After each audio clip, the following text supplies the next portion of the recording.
Asian. No, I was here for initially a workshop for those who do pageants. I'm a Mhm. pageant coach as well. I assist with interview, evening gown, modeling, that type of a thing. And I was here for a gig. Tsunami Couture booked me to Mhm. come out here. So I was there last night at the Albuquerque Social Club performing. Oh, okay. Well, you're an amazing performer. That's what caught our attention on TikTok. Oh, Your performing was brilliant. And when she first brought it to me, she says, "Do you know this girl?" I said, "No, I don't know her." She says, "We need to get her on the show." So I said, "Okay." So when I watched the video, I was like, "Oh my God, this she is amazing." Now, thank back in the you. days, I used to be able to throw it down. Now I'm an old lady, so I just sort of watch the girls do their thing. And you I are got a couple of tricks still up my sleeve. I'm an old girl myself too. So Well, we're actually blessed that we are even alive and working. yeah, a lot of my girlfriends didn't make it out of their 30s, so I definitely am able to reflect back, and I'm thankful. I do have some of my melancholy days where my best girlfriend, Miss Rob, never got to see me fully transition. So it's with a grain of salt, But I'm thankful to Mhm. be here, definitely. That- Now, what is it like being? I mean, coming from a military family, what is it like being a trans woman? Well, I did not have the two experiences at the same time, so I couldn't speak on that aspect. Um, uh, my mother probably said it best when we were growing up. People would always ask my mom, how many kids does she have? And she Mhm. would say three, and they would say boys or girls, and my mom would always say, I have one of each. Oh, okay. So early on, my parents always knew who I was or who I was destined to be. It was never an issue, it was never an obstacle. It was undiscussed being in a Black household, but it was never an issue. Well, coming from the states and mainly from the South, most of us are Christians, and if we have military family in the military, usually it's much more difficult for us. It doubles the trouble for us. But like you said, your parents were good to you and made it, and they understood you. They understood They you. may not have agreed, and they may not have I'm not gonna say they didn't shy me away from anything, but they nurtured my interest, whether it was gymnastics or dance. So I took a lot of dance classes. That's what you might have seen in some of the videos is the remnants of my dance ability. But when my brothers and sisters wanted to play sports or whatnot, I was the kid that was in books, or doing the arts. So they allowed me to do that, which allowed me to have my own freedoms. Now, what are, as you now say that you're producing and you're coaching the girls about pageantry. Now, I've talked to a lot of the pageant queens, and I actually have Miss Continental Plus, Rachel Meredith, on the show tomorrow. And we're going to have a long conversation about her road to pageantry. Now, what is the most difficult thing that you find teaching the girls? Because, I know back in the days, they used to have these clubs to sort of, in other words, try to teach the girls how to walk, how to talk, how to act more feminine or to appear more realistic. And of course, as RuPaul would say, sachet and Shantae and, all these kind of things. So how important is your role to teach the girls or coach the girls into, is this about reality for pageants, or is this just about the stage presence for now? It's a little of both. It's a distorted reality because doing drag in and of itself isn't it is a physical reality, but it's a distortion of reality. A lot of times there are men or trans women that are dressed in elaborate things that they wouldn't wear every day. So that's a distortion aspect of it. The hardest thing to teach is trust in yourself. Um, you can't my grandmother used to always say, you know, the wise man can play the fool, but the fool cannot play the wise man. So Mm-hmm. it's about teaching people the reality of understanding who they are so that when they're in the speaking category, they can speak about themselves at length. Because who knows you? You will know yourself better than anybody else. So you should be able to Mm-hmm. talk about yourself at nauseum. You should be able to go on and on and on about yourself. But oftentimes people get into these situations for interview and they think that they should tell the judges what the judges want to hear. versus conveying who they are and being vulnerable. So it's trust, it's teaching people to trust themselves to be vulnerable because you get something from that vulnerability in the long run. Hmm. Okay, that's amazing because you're so right. That is very true. I remember when I entered my first pageant in Hollywood, Florida, and for my talent, I'll never forget as long as I live. Miss Nikki Adams was one of the judges, I and know I did Home from Stephanie Mills, and I had my little dog, and my boyfriend came out and sang Over the Rainbow, and I just broke down in tears and just cried on the stage, and it was 11 girls, and it was my first pageant, and I won it. the more that we're talking about this life in Florida, we had to have been there during the same times. So we possibly Hmm. knew each other. When you talked about Orlando, I used to work at, do you remember Big Bang on Orange Avenue? I remember Big Bang Orange I Blossom. I used to dance at Big Bang before it became Firestone and worked at Rosie Oh. O'Grady's and Southern Nights on Bumby. So there's a strong possibility that we may have known of each other back in the day. I mean, We just didn't know I wasn't doing all of this. I was just sort of traveling with Lacage at the time, just doing impersonations. And then it. it changed over after they approached me about doing the talk show. Mm. Everything I sort of slowed down on doing all of the drag shows because I started focusing on this because it had a big possibility for me later on in life. The longevity, definitely. Yeah. So I thought, okay, let me focus on this. But I'm sure I probably crossed your paths, and we'll talk about that when I get Tiffany and Dana Douglas and all of them up on try to lure them onto the show. I've been coaxing them a little bit. They're old girls now. They don't like to sort of move, Well, come out of Tiffany's their been comfort traveling zone. around, and so is Shauna Brooks. They've been doing some things here and there. When you're an Mhm. icon, you have to continue until you can't. So That's right. Now, let's talk about the safety.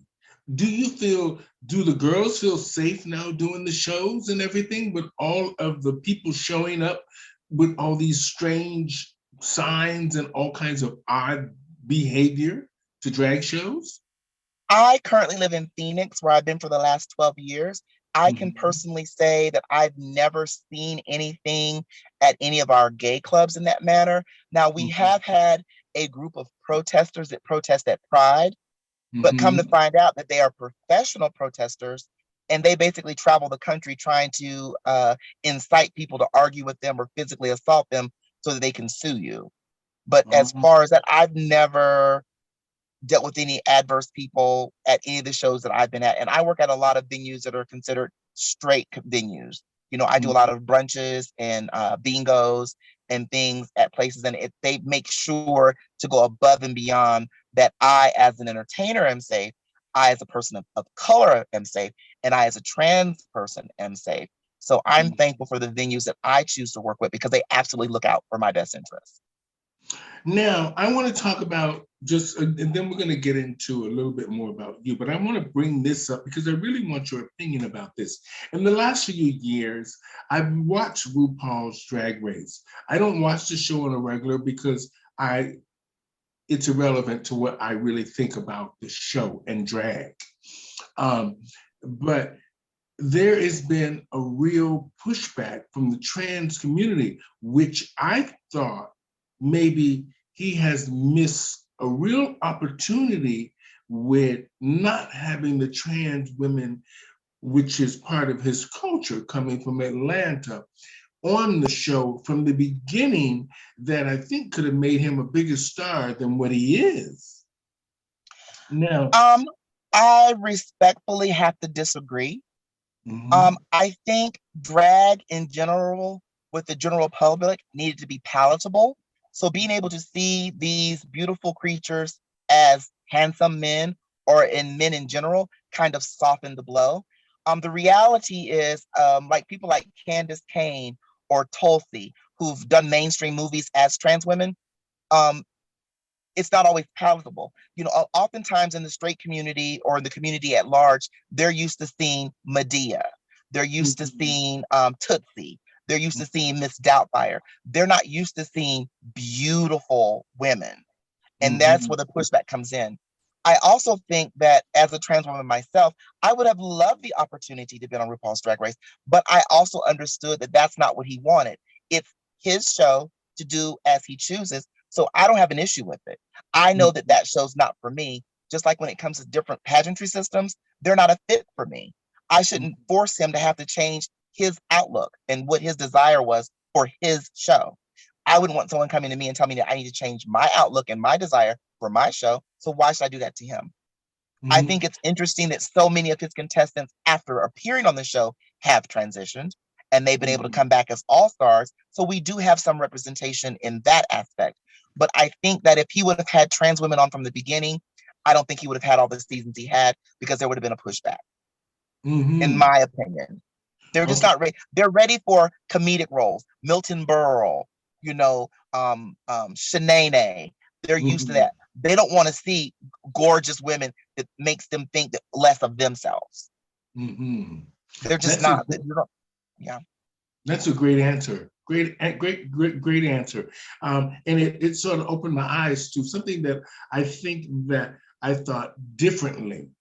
Um, and I want to say thank you for that. Let's talk about silicone. You know, a lot of the girls in the States have been to the kitchen doctors looking for perfection and looking to fit in to sort of get the opportunities to do the shows with the girls who are, like you would say, like them. And Hmm. um, what do you think about the silicone doctors? Why have no one actually tracked down these people that might have uh, not necessarily intentionally um, harm or put these women in, or people who felt they were different or were looking for perfection, that have died or had some, we're having a lot of medical conditions now, such as, I'm not going to say the girl's name because I know a lot of them that did went to the doctors, and I hung out with a lot of them. So I actually went to a lot of the appointments and actually sat in the car because I refused to go into the place. But what do you think should happen? Why isn't the government or the community itself not looking for these people who have done this? They're I believe a talking lot of about people, it. They're well, talking about it, because but they're not no looking. one's hiding, everybody's in plain sight. People know who they are. I, Mhm, at one point, will admit I was a silicone practitioner. I can admit that. That's something that I did to make a living at one point, with the mhm, medical background and knowledge that I had. Honestly, it's a lot of misconceptions when it comes to silicone usage. A lot of girls, in my opinion, that are having issues when their bodies are biopsied, you discover that it's caulking, that it's sealant, that it's so many other things and not silicone. So how can it be bad silicone if it was never silicone in the first place? That's the first issue. The second thing I'll say, and I'll say this as respectfully as I can, a lot of girls who've had body augmentations done, through the black market or the gray market or whatever you want to call it, a lot of those girls abuse their bodies, whether it be drugs or alcohol, or mhm, by being in the sex work industry. And those are the girls who have complications. It's no different to me than when a girl goes to a licensed plastic surgeon, and I'm talking about a cisgender biological female, and gets breast implants. There's going to be a percentage that's going to have capitalization of the breast implant. It's just a mhm, margin of error. And I think mhm, that when we hear from the 10, 15, or 20 girls who've had issues with silicone usage, there are literally thousands that haven't. mhm, Thousands. I've had mhm, silicone in my body that I injected myself into my body 20 some years ago, and I've never had an issue. But mhm, I knew exactly what the product was. Whether I took a risk or not, it's a risk that I was willing to take at the time. And I don't mean to equate those who do silicone work to drug dealers, but I think that the community doesn't look for them the same way that everybody knows who the drug dealers are in the community. And they're not mhm. persecuted either. Okay, You follow what wonderful. I'm saying? That's a great answer. You laid it out perfectly, and I Yeah. want to say thank you for being honest and open about it. And I think Oh, it'll. the only way I can be is honest. That's the only thing I know to be. Because when you tell lies, you have to remember them. The truth is always Mhm, the truth. And I'm not mhm, ashamed of anything that I did. I wanted to be able to succeed in life, and being young and being trans. I love when members of our community, the Black community, for instance, always says, well, girls shouldn't be sex workers. Well, I can't go into McDonald's looking like I'm looking with a name tag that says Ronald and expect them to give me an interview. It's not that simple. So I Hmm. knew I wasn't cut out for sex work. So I did what I felt was the next best thing. Hmm. Well, I don't. To be honest, I mean, I live in Canada, but even though I come from the states, and prostitution isn't illegal here, the communication is. As long as you keep it in your house, they don't bother you, and you stay off the street, they don't bother you. So it's not an issue here. But for me, I don't think prostitution should have ever been criminalized in the first place. I mean, regardless of whether or not it's sex work or what the Christian values people try to put on it and all this stuff. Um, Prostitution will be around long after we are all dead and gone. And It's the world's oldest profession. and it will be here regardless of how they try to regulate it, do whatever it is they do to it. But I don't think anybody should be able to be told what they should do with their bodies. I I think agree. we all have freedom of speech, and this is a democracy, and we don't have time to be sitting around arguing with you about something that is ours. Well, Now, I wish from your lips to the rest of our nation that all these men in Congress who are deciding what women can do with their bodies would shut up. mhm, I am very surprised that we're still having all these same conversations from 30, 40 years ago. I thought It's misdirection. Follow what's really going on in this country. It's misdirection. They bring up something to make you become emblazoned and impassioned about so that you miss all the other things that they're slipping past. That's why I Mhm. work within my community as far as voter registration and making sure that people are aware of what's really going on in their communities. Hmm. Now, let's talk about trans housing. The homeless thing for the trans women. We're seeing now online a lot of homeless trans women, mainly in Mhm. Los Angeles. They're showing that a lot all over the internet about the trans women are that are dealing with whether their sexuality or dealing with the drugs or just dealing with the fact of homelessness, family that has deserted them, and they've gone to Hollywood seeking this fame and all of this. And what do you think? Now, let's just say if you live in Orlando, where do you think these girls should be seeking help? Or do you think trans women should have boots on the ground looking to help these women out there find themselves and putting them in safe places? Because a trans woman in Los Angeles, I would think, would be in much more danger being on the street and on drugs, or just being on the street in general, with no job, no education, maybe, no, these kind of things. What do you think should happen?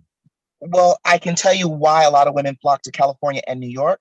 Those cities actually offer a lot of services for trans women.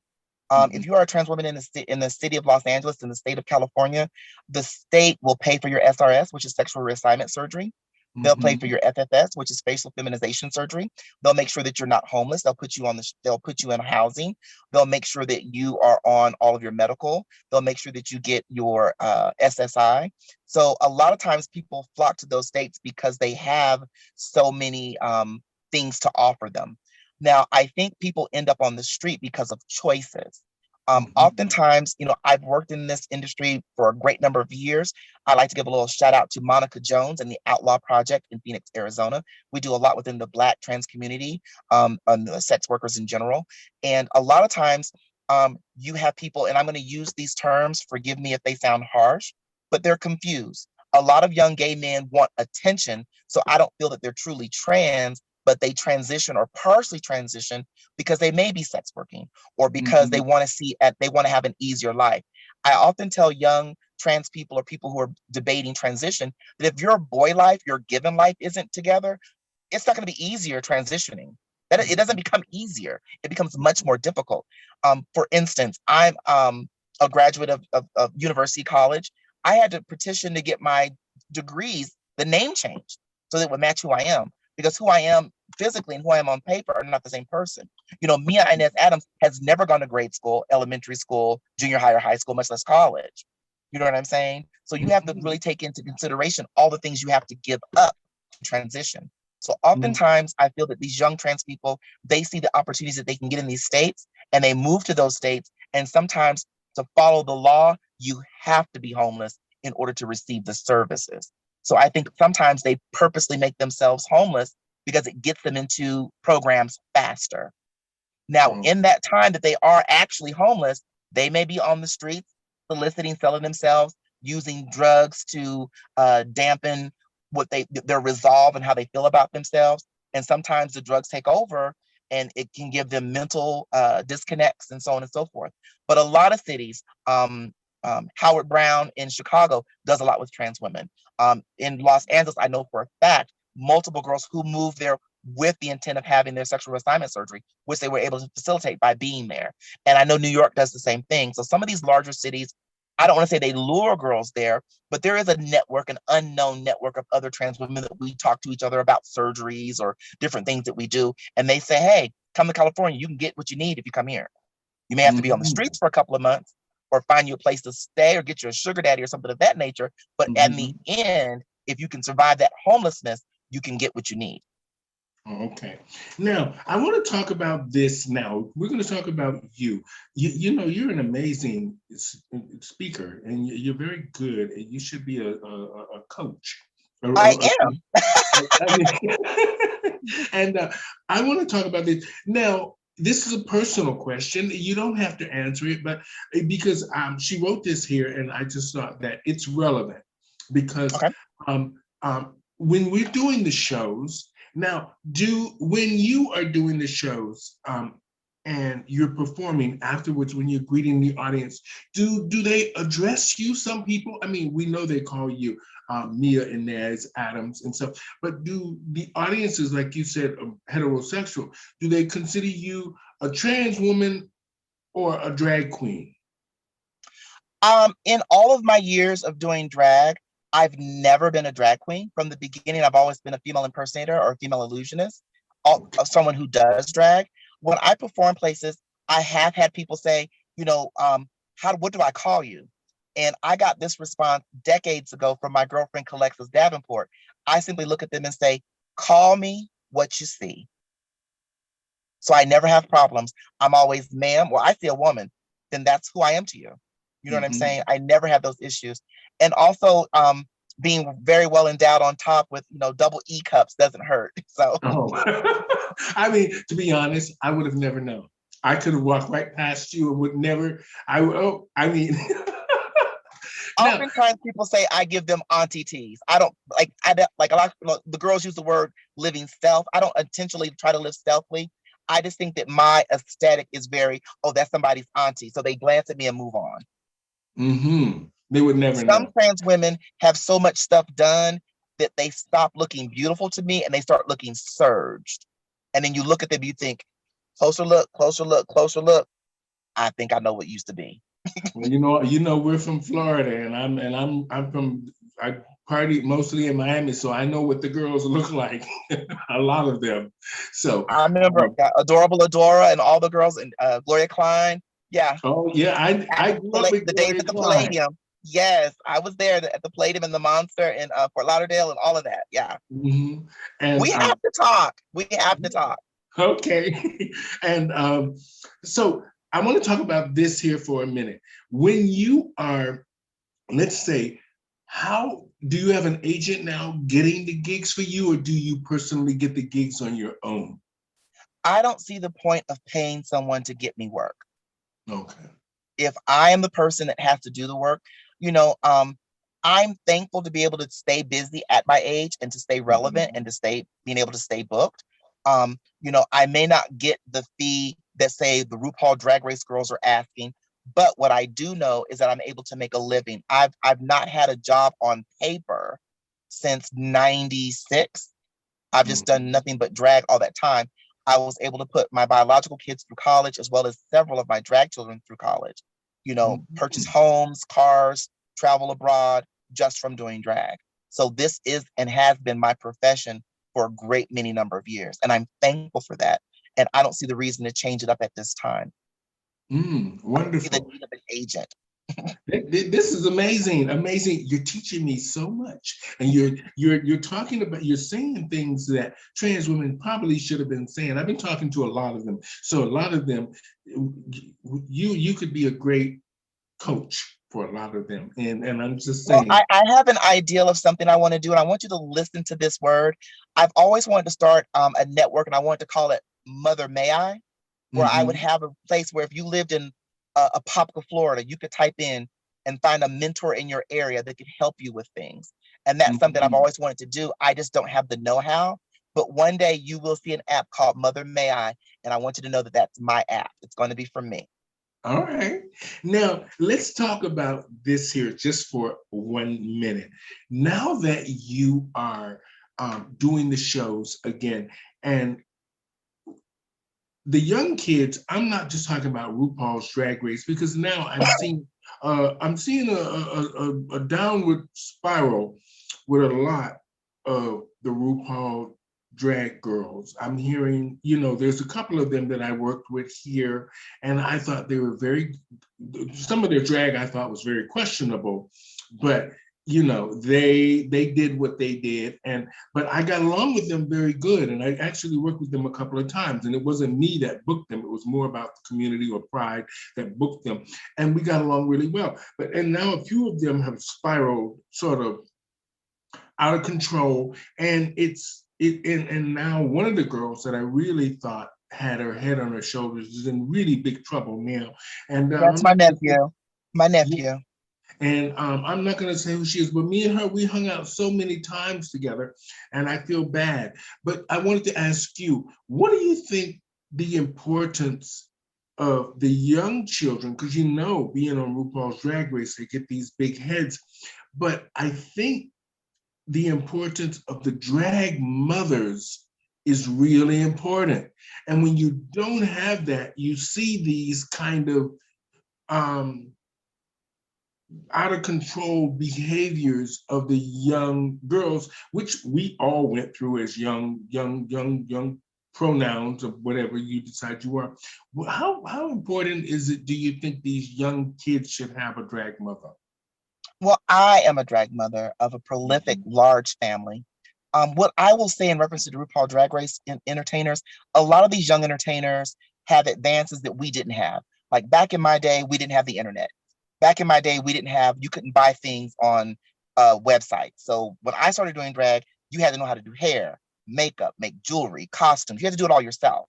And I mhm, think that a lot of kids are looking for instant fame and instant success. mhm, And as Andy Warhol said, everyone's gonna have their 15 minutes of fame. And I mhm, always say this: multiple girls on RuPaul's Drag Race are my nieces, nephews. I love them. I support them. I also don't tune into the show because it's not germane to my life. But mhm. and I'm gonna just make up some numbers because I really don't know. But there have been at least 13 seasons with 13 girls per season. So that's roughly 169 girls who've been on the show. We only ever hear about 5 or 6 of them that work. Mhm. That's a fact. The Yeah. majority of them go back to obscurity because they had questionable, or a lot of times some girls have been doing drag 4 or 5 months. I know and I'm not gonna say her name, but I'll say her name, Willow. She's from Denver. She had been doing drag a short amount of time, got on the show, managed to win the show. And some of these girls will contact me because they don't know how to enter, they don't know how to book, they don't know how to travel. They've never had to do that because they got this instant success, which they were not prepared for. And I Mhm, do apologize if saying Willow's name is disrespectful. That's not what I meant to say. I was using it as an example. But I think that's mhm. why so many girls who've been on those shows start to relegate back to working at home. Those who didn't piss off their communities, I can go make $500 or make $5,000. Now they're trying to work at home for them $75 and $200 booking I because said they were that in over their many head. I said that long time ago about what are you going to do when you have to go back to your community and they already know who you are. They've seen your act. They know that just because you've been on the show, we might give it to you one time, but the next few times you're going to get what everybody else is getting here. But I said something to Dina Cass years ago, and I said, these entertainers who are on this drag race show, it's a reality show that does drag Mm-hmm. and makes people in the stars. My reality is that I do drag and I am a star. Mm-hmm. I That made is my great. name one show at a time. starting off with Lady Chablis and all them doing $10 shows. Oh my Girls God. nowadays will Definitely. walk out. Oh yes, we have Yeah, to talk. Miss Peanut. Yeah, girls nowadays will walk out on the stage and think they should get the same pay that I get. And I often tell, like I tell a girl a couple of weeks ago, where do you work during the day? And she said Amazon. And I said, is there somebody who's been there longer than you? Oh yeah, Mr. Thomas been there like 13 years. How long you been there? 2 years. Y'all make the same thing? No. Well, aren't you just putting packages on a conveyor belt? There's no skill in that, right? But why is he making more than you? The same reason I make more than you doing drag. They pay me for my experience. Not better than you. I'm not pretty than you. I may not even be more talented than you. But what they're paying me for, compensating me for, is my experience. That's And why that's something, people don't and that's why realize I'm that's still why you here. fill out applications. That's why you fill out an application. They're just looking for the experience. They're not Yeah. looking for anything else. They can see you visibly already. They're looking for the experience. What can you bring to the table, to the company, and what can you do to help us? And not having a big head, but I often tell people, if I was to go on Facebook right now today and say, I'm gonna do a couple of numbers at the 7-Eleven on George Street, somebody gonna show up just to see if I do it. You know what I mean? Yeah. And my name evokes an idea. They know when they have me on as Adams, they're going to have a sober entertainer that's not doing drugs, or that I'm going to be on time, that I'm going to have clean and beautiful professional costumes, that I'm going to have nice hair, that if I have to share a dressing room with male exotic dancers, that I'm not hitting on them or being disrespectful. And these are things that they know come with me because of that's who I am. That's the precedent I've set out for myself. So they know when they book me, they know what they're going to get ahead of time. Wonderful. You know, it was great talking to you. We, like you said, we'll have to catch up down the road. Definitely, Now, definitely. let's talk about you and what you're doing now. What are you actually doing now? I see you're I'm producing. traveling. I'm getting ready to. I've been a pageant promoter within the newcomer systems for a great number of years. I have a new endeavor with Ultimate Star Newcomer. It will be February 26th in Phoenix, Arizona, under the direction of Daryl Newman and Demetrius Thomas, our national title holder, which will be at my house on December 8th through the 20th, is Stacey Alexis Davenport. When I was a promoter within the US of A newcomer system, I was promoter of the year 9 years of the 12 years that I was a promoter. So I'm thankful for that. I believe that each one reach one, teach one. The kind of drag that I appreciate, if I want to see that continue, then I have to invest in that. I often say to the older girls who want to read the younger girls, don't read them if you're not willing to correct them and teach them. Because reading them doesn't solve a problem. It just makes you look like an ass. So don't be an ass. If you want to read a girl about her bangs, grab you a teasing comb and show her how to fix them bangs. Otherwise, keep it nooch. I've been in a relationship for 3 years with a wonderful man. Shout out to my boyfriend, Ramon. I'm so thankful for that. Hi, Ramon. He and I are just traveling. We just got back from Hawaii in October. My birthday's in January, so we're going to be going back to Hawaii on the 23rd of January through the 28th. Next October, which is almost a year away, but we'll be going to New Zealand for the month. So I'm just really enjoying my twilight years. And I'm so, like I said, I'm so thankful to meet other entertainers like you who've had longevity in this industry, because we can sit back and start counting all of our fallen sisters. And sometimes that's good for the soul, because it makes me feel so thankful that I am still here, because I know it wasn't easy, but it was through God that I was able to be here and be who I am today. And I want to make sure that every opportunity I have, I want to leave a positive note on someone's life. You know, there's enough. I always tell the young queen, there's enough bitchy queens out there. Why be another one? That's true. That is so true. You know, when I first started doing this, I'm not going to say who he is, but he kept bugging me on Twitter. He says, I watch your stuff online. He says, you don't try to get popular or nothing. I know you're making decent money, what you're doing in the shows up there, but what you write and what you say tells me that you are a talk show host. You could create a talk show for the LGBT community in a sense. And he says, but the way you do it is when I watch your stuff, it's like watching regular TV that includes everybody. And he says, maybe you're doing this intentionally or unintentionally, but it's a good concept. And I think you should pursue it. So I ignored him because I thought he was maybe, a tranny chaser or something, or just. That's not a good word. I know, I'm just saying that's what they we would call him. We having kitchen talk. Yeah, I get it. Okay. And So once I understood, he kept messaging me and saying, I want you to get off your ass and do this. I think you can do this. So I tried, I'm gonna be honest, I did everything on my own at the beginning. I just tried to get in front of the camera and talk and be honest, like you said, and vulnerable. And it was hard at first, but he kept pushing me. And now I'm here. I have a company Sometimes now. people can see things in ourselves that we don't see in ourselves.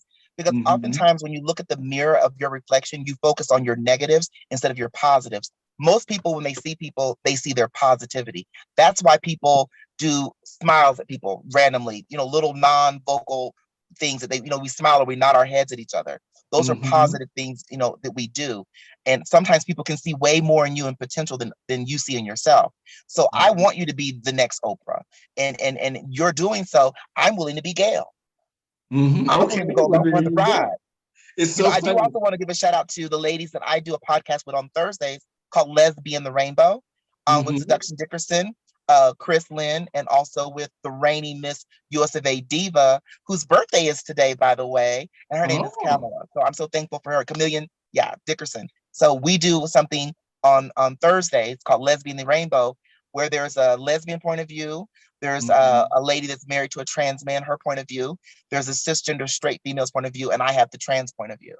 Mhm. Now, So you I'm know, thankful this for that. is you are an amazing person to talk to. And like I said, we'll have to catch up down the road because I think we could holler. We could holler. And I want to say this in closing. It was great meeting you and great talking to you about all these important issues I think that face us today. And hopefully somewhere along the line, now that everybody is talking, or trying to talk, that we we keep this momentum going. And I keep telling everybody, stop just taking selfies and pictures. We're in a digital age now. When you make things more digital, they can now see our lives, see what we're doing, seeing that we have actually been doing this all along. But nobody heard us because they couldn't actually see us doing these things. So now we live in the digital age. I keep trying to push everybody to do everything digital. So this way, the government and your neighbor that might think that you might be lazy or this and that, they see your videos online. And, oh, she actually works? She goes to school? These are things that people need to see. And this is a good thing. You're working, no matter what job it is you're doing, and you're keeping it digital, whether you're going to the grocery store or you're just sitting having coffee with friends. These are things people need to see that says that we are part of their community and they might, like you said, they turned a blind eye to us too long. That we're So, the fabric of America or whatever country you're in. I agree. so let's keep it digital. That's what I'll say. That's what she says. And I just want to say, Mia Inez Adams, fabulous performer, entertainer, and life coach, and just doing amazing things in the world of drag, female impersonation, or whatever the pronoun is that you are. We just want to say you're contributing a lot. You have a lot. I think that your insight is amazing. And I think we could laugh and holler about the old time. And it was great that you shared a little bit about your military, your family being in the military, and the fact that you're a life coach now, and you're you're a very good teacher. And I want to say thank you for being on the show today. And I want to just say this to our audience. I want to thank Mia Inez Adams for being open and honest, which a lot of us should be, more transparent about our lives. To be honest, I don't think there's anything wrong with prostitution or escorting as long as you're taking care of yourselves and you're safe. I think the things should be put in place to make things more safe for all women, whichever umbrella you are under. And I think women should have the choice to make the choices about their lives and their bodies that themselves, because the body belongs to them.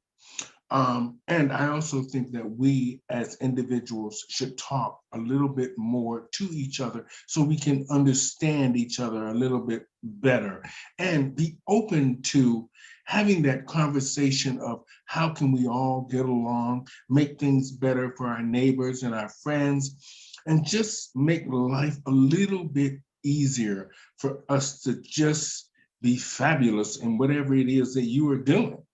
And like I said, I want to say thank you, Mia Inez Adams, all the way from Phoenix, Arizona, but she's now vacationing in Albuquerque, New Mexico. And thank you very much for being on the show today. Do you have any Thank you. closing words for Yes, us? thank you so much for considering me and for having me be on the show and to share a little insight of what it is that I do. I wish you much success, much power. If you need me for anything, all you have to do is reach out.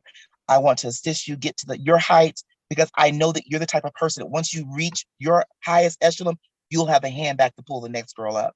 So I Mm, salute you and I thank you for the hard work that you're doing and the dedication to this art form of female impersonation. Thank you so much for just existing in this time when people don't want us to exist.